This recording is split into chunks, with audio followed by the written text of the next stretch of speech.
Well, we're now 24 hours out from the events in Washington, D.C. yesterday, and it's been an interesting 24 hours. What does it all mean? I thought I'd bring a guest in today on this Quick Hits podcast. So I'm Phil Gurski, President and CEO of Borealis Threat and Risk Consulting. And normally on these Quick Hits, you listen to me, but on occasion I do bring on a guest, and I'm very pleased to have back with me today Barbara Perry, who's from University of Ontario. Sorry, I forget the actual thing here. Ontario Tech University. Thank you, Barb.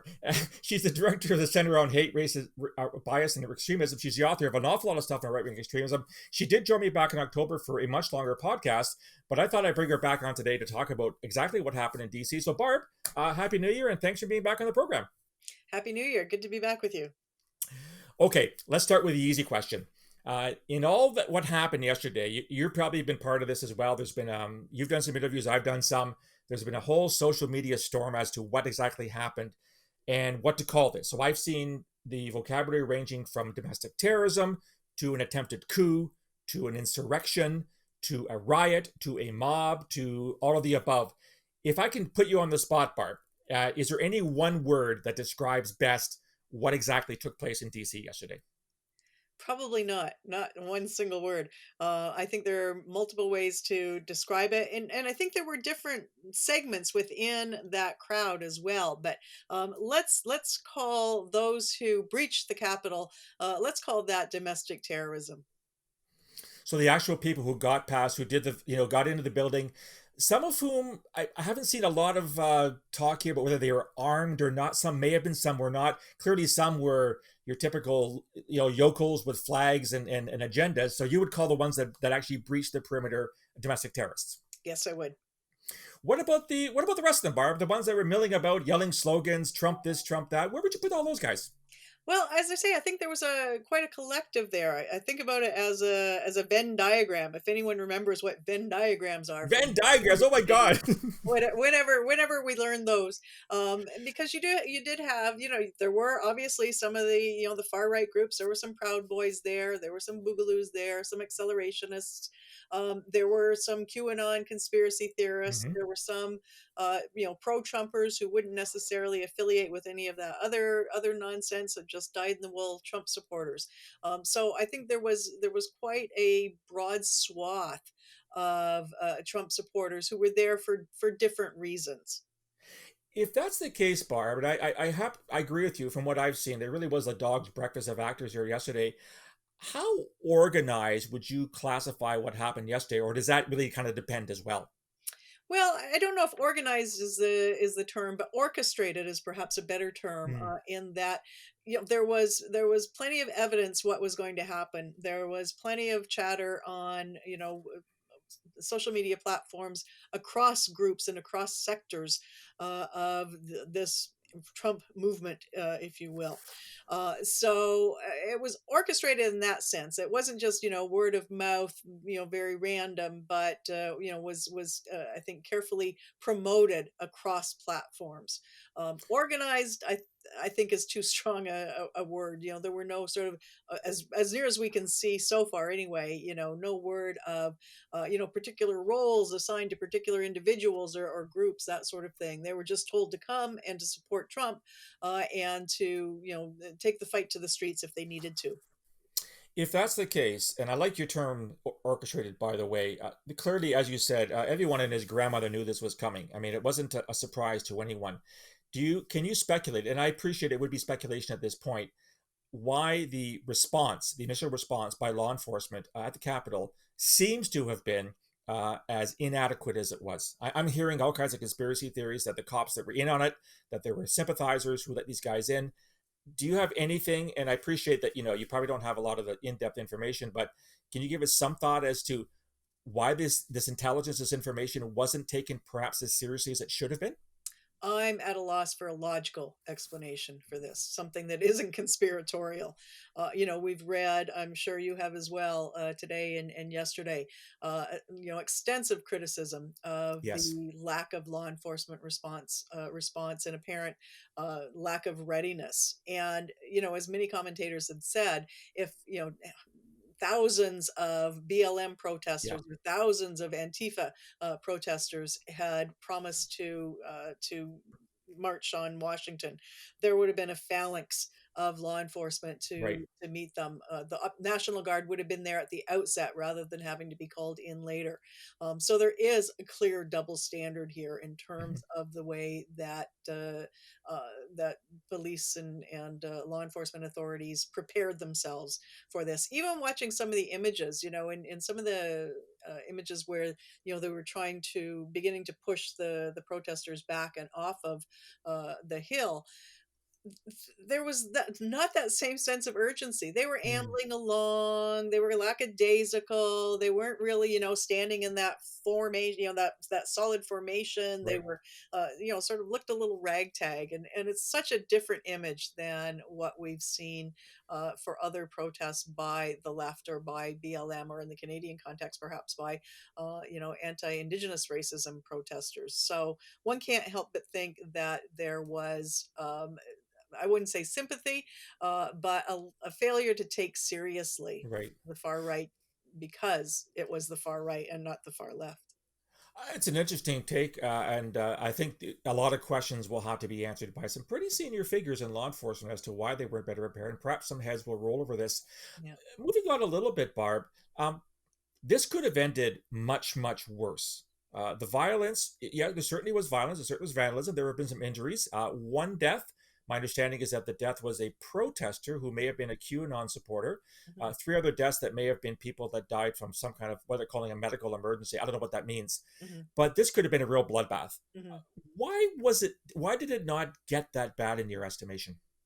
Yeah, and that's something that has been on my mind actually since the election, because Yeah, I think all I this probably said since that then, when we right? spoke in October, that I expected to see violence, that the day of, the days following the election, especially if Trump lost. And it's interesting that we haven't seen the kind of violence. We've seen lots of protests, especially the take back the steel, or whatever they're Mhm. saying, sorts of protests in the US, but not the levels of violence that we thought we might see. So, it almost feels like, and even when they left the hill finally yesterday, there wasn't that kind of resistance to being forced away that we might have expected to see. And so part of me wonders if they don't actually, in their heart of hearts, they know he lost, and it's Mm. sort of resignation, and sort of almost giving up on the battle. I mean, he's lost so many now, so Yes, he many has. court challenges and what have you. So were they deflated? And that's sort of what it felt like to me.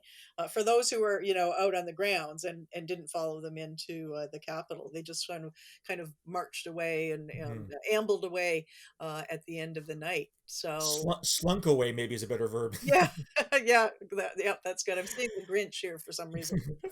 Well, it is just post Christmas. Yeah. No, I like the way you frame that, because I think I've had the same reaction, and you know a lot more about the far right than I do, Barb. But it did strike me that all these warnings of action and violence and take back the election and put our man back in charge, which again, as you has said, it's been 2 months now since he lost the election, and lots of warnings online that something was happening, and yet crickets since November the 4th. I mean, the odd, statement here or there, which also points out a point that I've been trying to make for quite some time, is that the vast majority of people who say anything online Hmm.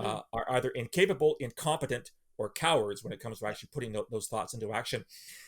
Another speculative question, Barb. I guess I'm being unfair with you today, but any ideas on what's next? The inauguration's 2 weeks away. I can only imagine that the law enforcement response might be a little more robust in 2 weeks' time.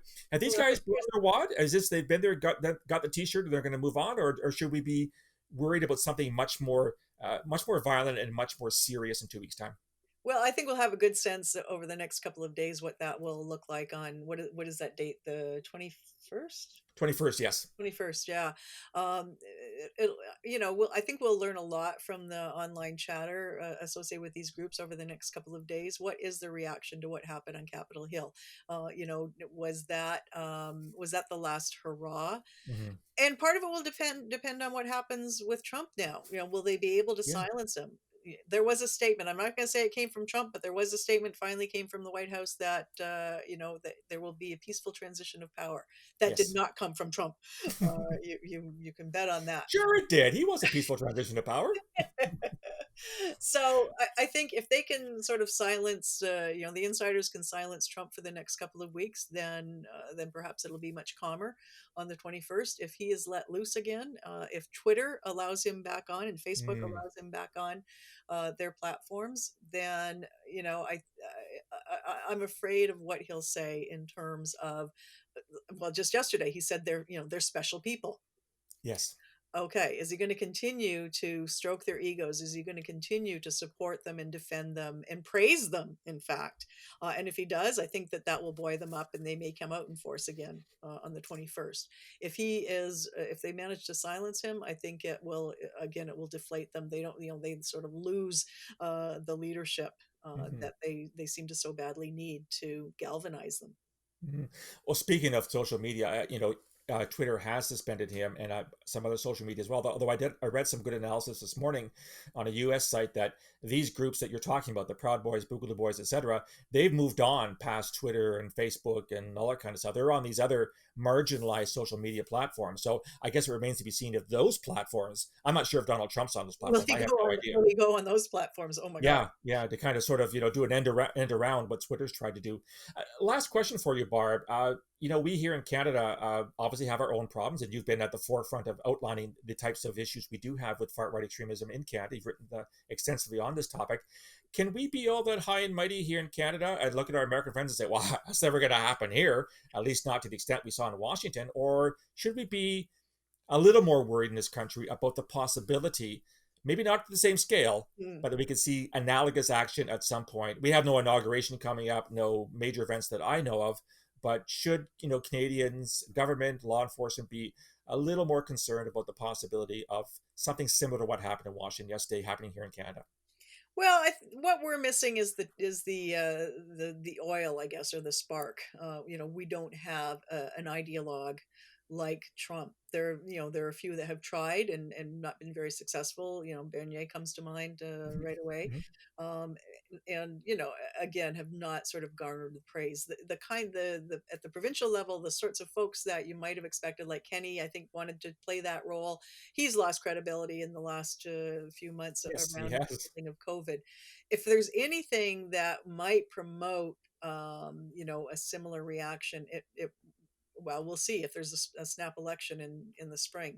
Yes. Will that galvanize? I don't think so. I think it's more likely to happen around in the context of the pandemic, Mm-hmm. and around management of that and the vaccine and the lockdowns and all of that. That's where we've seen this many elements of the conspiracy theorist elements, the far right elements, the anti-maskers, all of them Mm-hmm. coming together around these kinds of grievances.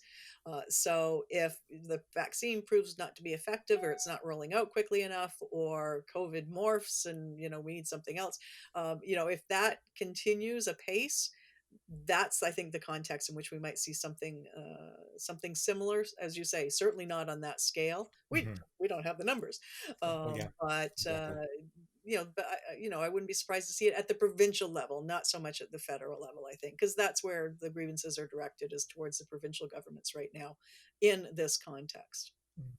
I have a sneaking suspicion, Barb, that you and I are going to be talking again in the very near future when it comes to the whole aftermath, if I can call it that, of COVID. As you Yeah, say, the not vaccine not not rollout. that I don't love to talk to you, but I hope not.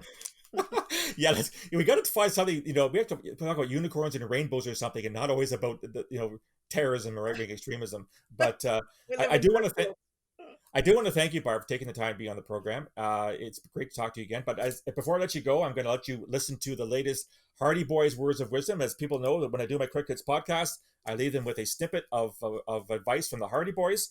This comes from the Hunting for Hidden Gold. And here it goes. A good blow to the head can reverse 25 years of amnesia. I have no idea what that has to do with counterterrorism, but it's sage advice to me. So if you are suffering from amnesia, folks, you get your partner, your spouse, your daughter, your son, whatever, your best friend, to hit you over the head, and you can reverse 25 years of being in the dark. I Barb, don't know that we again, want to promote violence given the conversation we just had. that's true. Okay, maybe not a piece of wood, but something, maybe a washcloth or something. I don't know. Anyhow, but it's always a pleasure, Barb, to have you on the program. Thanks for being on. Okay, good talking to you again, Phil. Take care. You too. So that was my conversation with Barb Perry about what happened in Washington. What do you think? We've had 24 hours to kind of, I don't know, analyze and consume this stuff. And where are we? I'd love to hear your feedback. You can reach me on email, borealisrisk@gmail.com, or on Twitter at borealisaves. You also find me on LinkedIn and on Facebook. If you like the content, want to get more, go to my website, borealisthreatandrisk.com, hit the subscribe button. You get a free daily digest of all the information. I'd love to hear from you. We'll talk again soon. Until then, stay safe.